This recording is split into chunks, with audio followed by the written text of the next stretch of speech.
हमनी के संस्कृति, हमनी के संस्कार सदा रहे हमनी के साथ। भारत के महान ग्रंथ और काव्य सब के संपूर्ण संकलन सब्सक्राइब करें तिलक।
कई पीढ़ी से मथुरा के राजकुल के पास बा। हाँ? वो आपके गुप्त कोश में मिली। बहुत पहले वो महान पाशुपत धनुष नंदीश्वर के स्वयं पशुपतिनाथ से प्राप्त भइल रहे। फिर वहां एक बार पुष्कर तीर्थ में वो धनुष परशुराम जी के प्रदान कैले रही। कृपा निधान परशुराम जी ओकरा एह राजकुल के पुरखन के देले रही।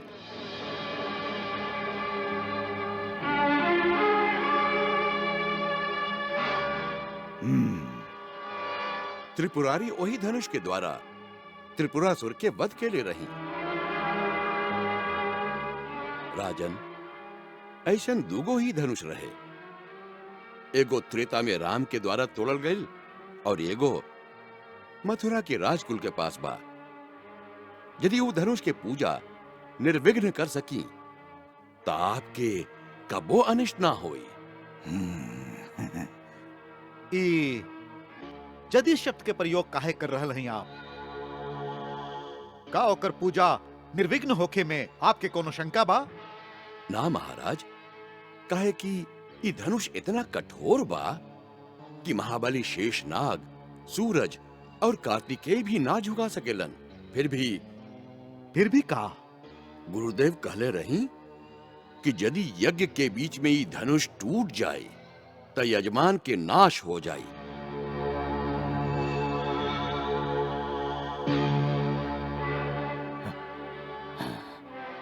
बाकी उहाँ के ई भी कहले रही कि नारायण के सिवा एह धनुष के केहू ना तोड़ सकी। ऐसे हमके यज्ञ के सफलता में कोनो शंका नहीं खे। महाराज, हमार सलाह बा कि आप ए महान यज्ञ के अनुष्ठान दृढ़ता पूर्वक करिए। आपके विजय होई महाराज, विजय होई। और हम तो कहत हई मित्र कि वही जगह पर आपनो शत्रु कृष्ण के भी बुलाई। एक ही जगह और एक ही समय पर दोनों कार्य सिद्ध हो जाए। आपके वर सिद्धि और शत्रु के मृत्यु। बाकी ओकरा ओकरा कौन बहाना से बोलाई? यज्ञ के बहाना से। आप जे एगो महान यज्ञ करे जा रहा हैं, ओकरा एगो महान उत्सव के रंग दे दही। आपन आस पास के राजा लोग के भी न्योता भेजी। मथुरा के जनता ए धार्मिक कार्य के देख के प्रसन्न हो जाई। और आपन राज्य के वीर योद्धा लोग के भी वहां बुलवाई, जैसे वो आपन आपन वीरता के प्रदर्शन कर सके। और यही बहाना से कृष्ण के भी वहां बुलवाई कि गोकुल में काल या नाग के हरा के और गोवर्धन पहाड़ के उठा के जे बड़ बड़ वीरता के प्रदर्शन कैले हा, ओकरे खातिर ओकरा राज्योत्सव में सगरी प्रजा के सामने सम्मानित कैल जाई।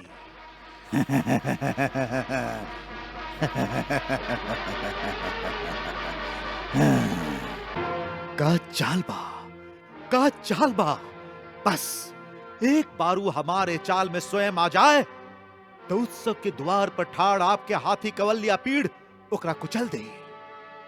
ना ता हम ओकरा अखाड़ा में मल्ल युद्ध खातिर चुनौती दे और मल्ल युद्ध में हमार पहलवान ओकर शरीर के टुकड़ा टुकड़ा कर दी है।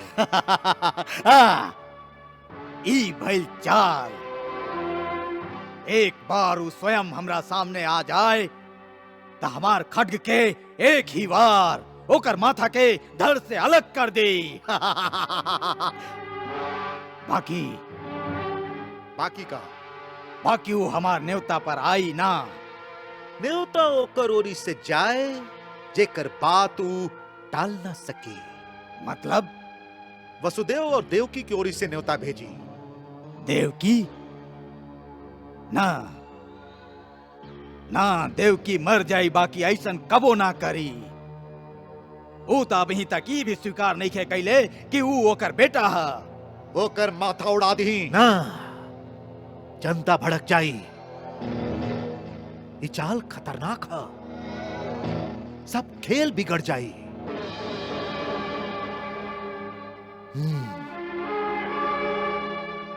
हमार विचार से ता खाली एक के आदमी बा जे ई काम पूरा कर सकेला। के? अक्रूर। अक्रूर? हाँ महाराज, वो यादव कुल के एगो शक्तिशाली सरदार है। वो सभा में सबसे समझदार है और सब ओकर बात मानेलन। यदि ओकरा भेद नीति के द्वारा कोनो बड़ा प्रलोभन देख के तोड़ल जा सके तो ये काम बहुत सहजता से हो सकेला। चाणूर ये असंभव बा। हाँ, वो सच्चा राजभक्त बा। तो के याद नहीं खे, उहे भरल दरबार में हमरा सामने तलवार खड़ा कर देले रहे और वो महाराज शूरसेन के ही अपन स्वामी मानेला और अपन स्वामी से वो कबो भी द्रोह ना करी, चाहे ओकरा कितना ही प्रलोभन दिहल जाए। महाराज, लोभ तो हर प्राणी में होखेला, अंतर खाली मात्रा के बा। ओकरा ऐसन प्रलोभन दिहल जाए जेकरा वो इनकार ना कर सके। ओकरा हम लोग के अधीन राज्य में से कोनो एगो देश के राज्य दे दी।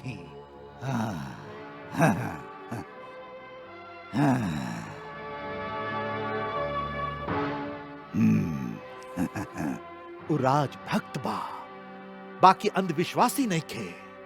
वो पूरा राजनीतिज्ञ बा और एगो सच्चा राजनीतिक के लेखा वो महत्वाकांक्षी भी बा। ओकर महत्वाकांक्षा पूरा कर दी, वो आपके साथ दी।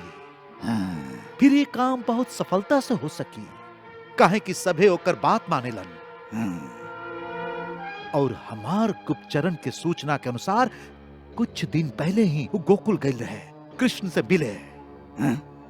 उहे ओकरा बहला फुसला के यहाँ ला सकेला। और यदि वो ना मानल तो, यदि भेद नीति से काम ना चलल तो दंड नीति के प्रयोग कई जाए। चाणूर, तुहार बात में वजन बा। अक्रूर के बुलावल जाए। अक्रूर से मिले के का जरूरत आ पड़ल? हम ज्यादा तो ना जाने ले, बाकी आजकल उनकर मनस्थिति के देख के हमके ऐसा लागता कि वो आपसे यह बारे में सलाह कर चाहता रन कि यादव संघ के अलग अलग वंश में जो मनमुटाव बा ओकरा कैसे मिटावल जाए, जैसे मथुरा के राज्य समृद्ध और सुदृढ़ हो सके। ई तो बहुत अच्छा बात है यदि वो सचमुच ऐसा सोचा तारन।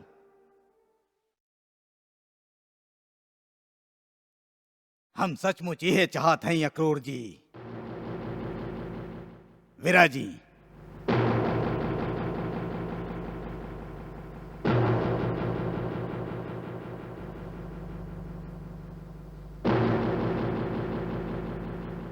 वीरा जी, अक्रूर जी, हम मथुरा के सगरे भरत खंड के राजधानी बनावे के सपना देख रहल हैं और ई तबे पूरा होई जब हम सब एकजुट होके अपन शक्ति के प्रदर्शन करी। इस सपना के साकार करे खातिर हम आप जैसन राजभक्तन के साथ चाहत हैं। अक्रूर जी, आप वीर यादव जाति के एगो परम वीर सरदार हैं, एकर हमके आदर करे के चाहिए। ऐसे हम निश्चय कैले हैं कि आपके मथुरा राज्य के अंतर्गत एगो प्रदेश के राजा घोषित किया जाए।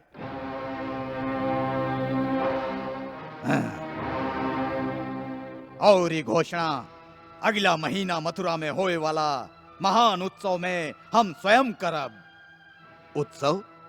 हाँ, हम विद्वान आचार्य जी के कहला पर एगो महान माहेश्वर यज्ञ करे के निश्चय कैले हैं, जौना में ओह दिव्य धनुष के पूजा होई जे स्वयं परशुराम जी हमार पुरखन के प्रदान कैले रहन।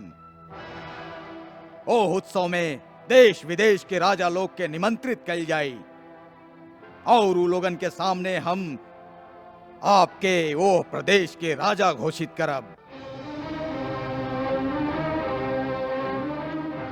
हमार त ई भी विचार बा कि वही शुभ अवसर पर सगरी प्रजा के सामने आपके राज तिलक कैल जाए, जैसे दूसर यादव सरदारन के उत्साह भी बढ़े और जे लोग कोनो भी कारणवश हमरा से और मथुरा से दूर चल गई बाड़न वो वापस लौट आवे और हम लोगन के सामूहिक शक्ति एक होके राज्य के उन्नति और वृद्धि के काम आवे। वाह वाह महाराज वाह, आज आपके मुखार विंद से देश हित के ऐसन योजना सुन के हमार हृदय तो उत्साह से भर गई बा। महाराज, यदि यह महान लक्ष्य के ओरी हम सभे मिलके कदम बढ़ाई तो जरूर मथुरा के साम्राज्य भरत खंड के सबसे महान और सबसे शक्तिशाली राज्य बन सकेला। जरूर जरूर बन सकेला। हमके बहुत प्रसन्नता भइल कि आप हमार योजना से पूरा तरह सहमत हैं। पूरा तरह से सहमत है महाराज, पूरा तरह से। हमके पूरा विश्वास बा जब दूसर यादव सरदारन के हम आपके यह विचार से अवगत कराइब तो वो भी तुरंत ऐसे सहमत होके एक झंडा के नीचे इकट्ठा हो जाई हैं। हाँ। बाकी महाराज, आपके यह योजना में थोड़ी का सा संशोधन करे के पड़ी। कहीं ई जे आप हमके एगो प्रदेश के राजा घोषित करे के बाद कहले हैं ई उचित नहीं खे महाराज। काहे? हम यह सम्मान के योग्य नहीं थी।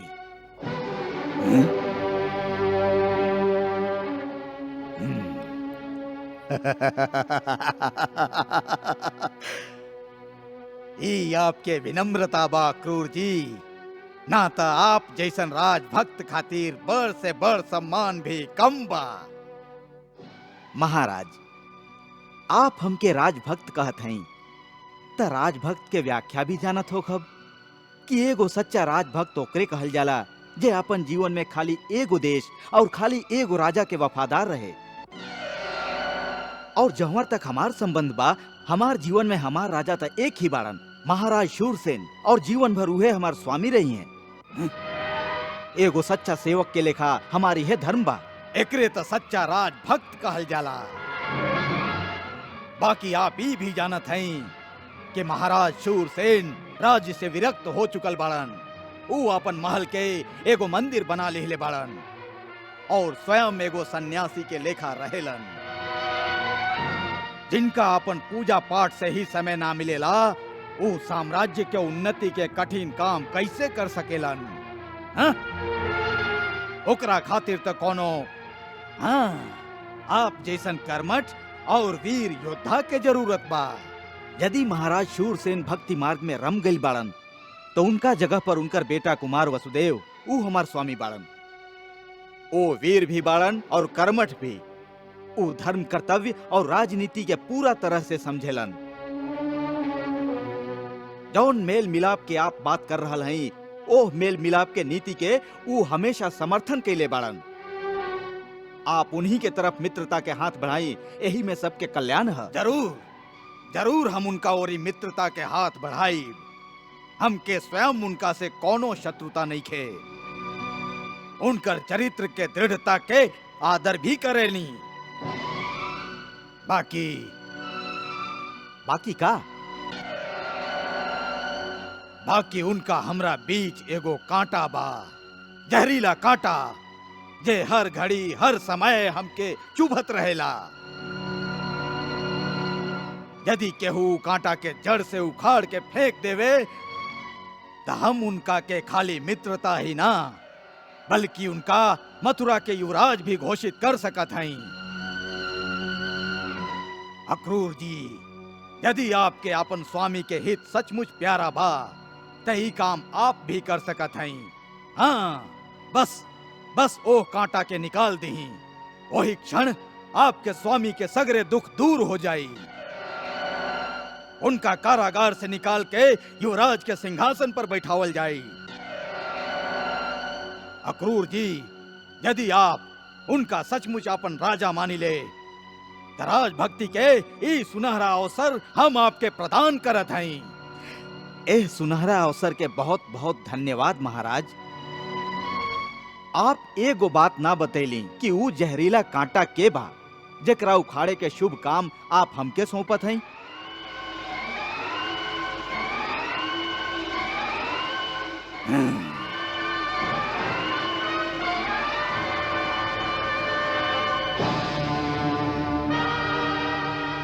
देवकी और वसुदेव के 8वां बेटा कृष्ण कृष्ण कृष्ण कृष्ण कृष्ण कृष्ण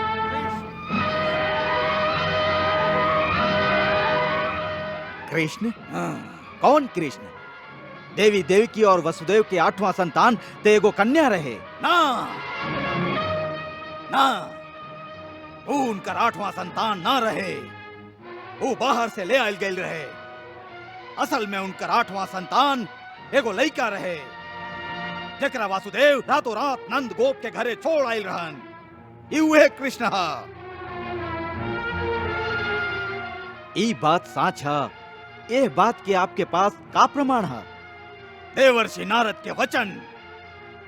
नारद स्वयं ही रहस्य हमके बता के गए रहलन। हाँ, और नारद जैसन देवता कबो झूठ ना बोल सकेलन। हाँ। महाराज कंस, आप देवी देवता के सच मानल कब से शुरू कर दिली? जौन बात के आप स्वयं ना देखली, आपके पहरेदार ना देखलन, आपके कोनो विश्वास पात्र ना देखलन, जौन बात के आपके पास स्वयं कोनो ठोस प्रमाण नहीं खे, ऐसन सुनल सुनावल बात पर विश्वास करके आप महाराज नंद के भोला भाला और निर्दोष लड़का के हत्या के पाप हमरा से करावल चाहत हई? ना क्रूर जी, ना ना, हम आपके द्वारा केहू के भी हत्या करावल ना चाहिए। आप तो हमार पूरा योजना सुनबे ना कैली। हम तो खाली इतना चाहत हई कि आप गोकुल जाके कृष्ण के मथुरा में होके वाला उत्सव खातिर हमरा ओरी से न्योता देही और आप स्वयं ओकरा संगे लेके आई। बाकी काहे?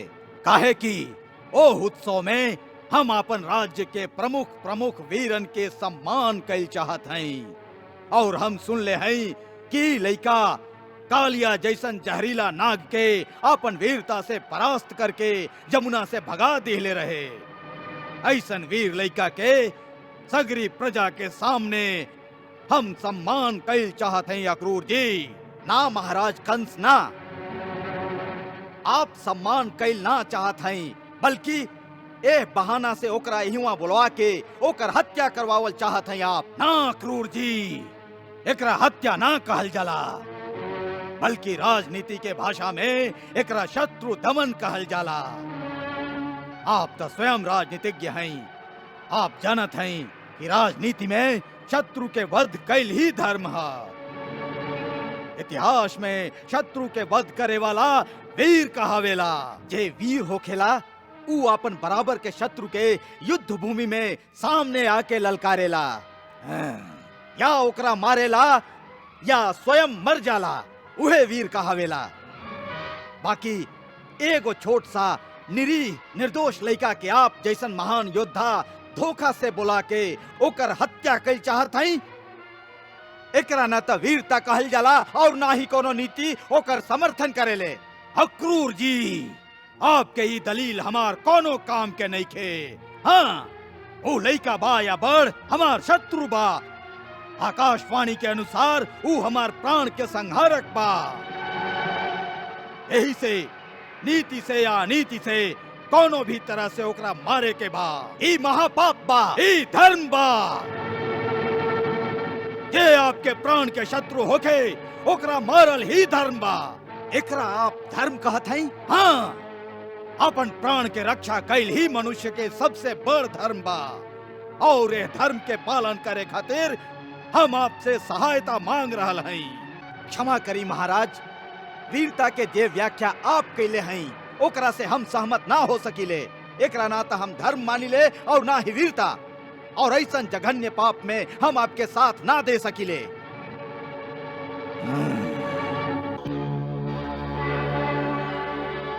आप मथुरा के महाराज के आज्ञा के अवहेलना कर रहल हई, एकर परिणाम जानत हई। परिणाम के भय? महाराज कंस, जवन दिन कोनो यदुवंशी के हाथ में ओकर गुरु ओकरा तलवार देवेलन त खाली एक ही शर्त रखेलन कि परिणाम के भय से जवन दिन वो अपन कर्तव्य के पालन से डरा जाई त ई तलवार नदी में फेंक देई। काहे कि ऐसन कायर मनुष्य के तलवार धारण करे के कोनो अधिकार ना होला, और हम ई तलवार फेंकल ना चाहिए।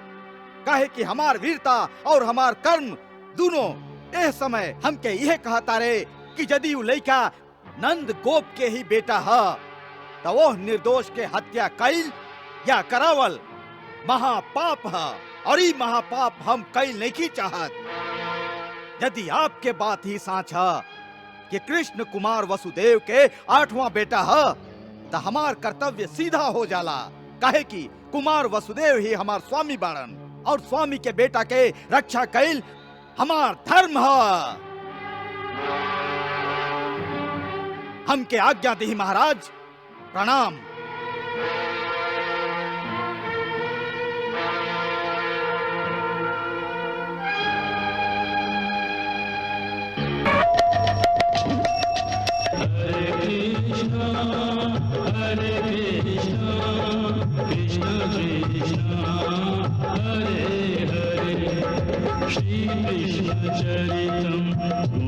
गुणानुवादं तत्प्रेरणाहं करोमि मम भावगीतं हृदयस्य प्रीतं त्वत्पद्मपादे समर्पयामि।